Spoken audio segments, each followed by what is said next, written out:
ഈ തെരഞ്ഞെടുപ്പിനെ എങ്ങനെയാണ് നിങ്ങൾ കാണുന്നത്? ഈ തിരഞ്ഞെടുപ്പിനെ എങ്ങനെ കാണുമെന്ന് ചോദിച്ചു കഴിഞ്ഞാൽ ഈ പിന്നെ വികസനത്തിൻ്റെ തുടർച്ചയായിട്ടാണ് നമ്മൾ ഉദ്ദേശിക്കുന്നത്.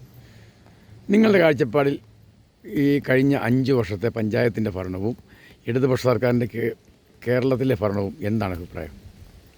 ഇടതുപക്ഷത്തിൻ്റെ കേരളത്തിലെ ഭരണം എന്ന് വെച്ചാൽ പിന്നെ ഈ പാവങ്ങൾക്കൊരു സഹായം, അതാണ് പ്രധാനമായിട്ട് നമ്മളത് ഉദ്ദേശിക്കുന്നത്.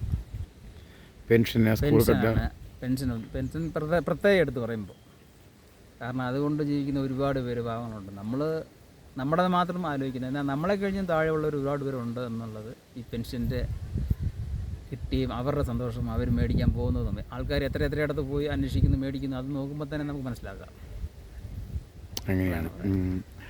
സ്കൂൾ കെട്ടിടങ്ങൾ, റോഡുകൾ, നമ്മുടെ കുടിവെള്ള പദ്ധതികൾ, പഞ്ചായത്ത് ഇടപെട്ട രീതികൾ ഒക്കെ നിങ്ങൾക്ക് എങ്ങനെയാണ് അതിനൊക്കെ ഉൾക്കൊള്ളാൻ കഴിയുന്നത്?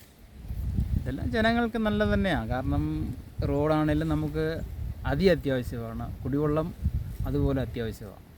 എല്ലാം ജനങ്ങളുടെ ആവശ്യത്തിന് വേണ്ടി ഓരോന്ന് അത് ചെയ്യുമ്പോൾ നമ്മളത് നമുക്കെല്ലാം നന്മയാണെങ്കിൽ അത് നമ്മൾ അംഗീകരിച്ചല്ലേ പറ്റുള്ളൂ. ശരി, ഓക്കെ.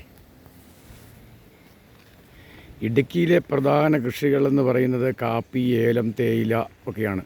മുമ്പ് കാലങ്ങളിലൊക്കെ കുരുമുളകൊക്കെ ഉണ്ടായിരുന്നു. ഇപ്പോൾ കുരുമുളകൊക്കെ നമ്മളെ വിട്ട് പിരിഞ്ഞുകൊണ്ടിരിക്കുകയാണ്, കേടും മറ്റും കാര്യങ്ങളൊക്കെ ആയിട്ട്. കഴിഞ്ഞ 50 വർഷമായി ഇടതുപക്ഷ മുന്നണി ഈ നാട്ടിലെ പാവപ്പെട്ട മനുഷ്യരുടെ ഒപ്പമാണ് നിൽക്കുന്നത്. പ്രത്യേകിച്ച് CPM എന്ന പാർട്ടി ഇടുക്കി ജില്ലയുടെ കുടിയേറ്റ കാലം മുതൽ ഇവിടുത്തെ കർഷകൻ്റെയും കർഷക തൊഴിലാളികളുടെയും എല്ലാ വിഷയങ്ങളിലും നിരന്തരം ഇടപെടുകയാണ്. രാത്രിയെന്നോ പകലെന്നോ ഇല്ലാതെ ഏത് വിഷയം വന്നാലും ഇവിടുത്തെ ഓരോ CPMകാരനും ഇടതുപക്ഷക്കാരൻ ഇടപെടുകയാണ്. ഒരു വീട്ടിലേക്ക് ഒരാൾ രാത്രി ഓടിക്കയറി വന്നാൽ അവനോടൊപ്പം ഇറങ്ങിപ്പോകാൻ മുണ്ടെടുക്കുന്ന ഷർട്ടിടുന്ന താമസം മാത്രമാണ് എല്ലാ കാലത്തും ഇടതുപക്ഷത്തിൽ പ്രവർത്തിക്കുന്ന ആളുകൾ കാണിക്കുന്നത്.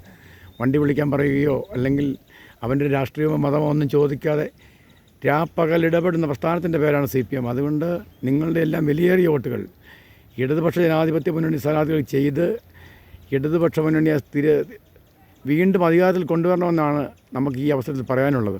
ആയതിനാൽ ഈ തദ്ദേശ സ്വയംഭരണ സ്ഥാപനങ്ങളിലേക്ക് നടക്കുന്ന തെരഞ്ഞെടുപ്പിൽ നിങ്ങളുടെ വിലയേറിയ സമ്മതിദാനാവകാശം രേഖപ്പെടുത്തി ഇടതുപക്ഷ സ്ഥാനാർത്ഥികളെ വിജയിപ്പിക്കണമെന്ന് പറഞ്ഞുകൊണ്ട് നിർത്തുന്നു. നന്ദി, നമസ്കാരം.